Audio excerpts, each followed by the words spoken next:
Tapas Fleming here, tatlife.com.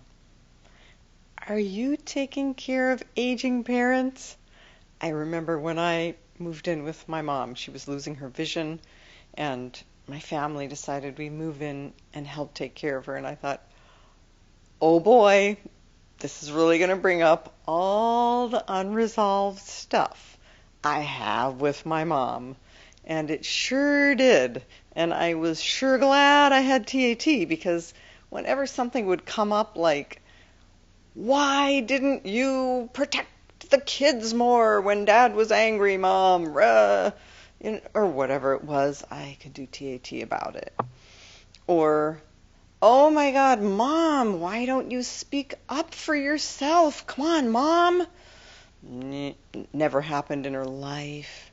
So I can do TAT about it, and of course I could also see those same kind of qualities within myself. Surprise. So if you're in that situation, don't be surprised that you've got all kinds of emotions and things kicking up, and this is an awesome opportunity to use TAT to clear up your relationship with that parent, plus all those tendencies within yourself. So good for you! Carry on. Thanks for listening, and see you next time.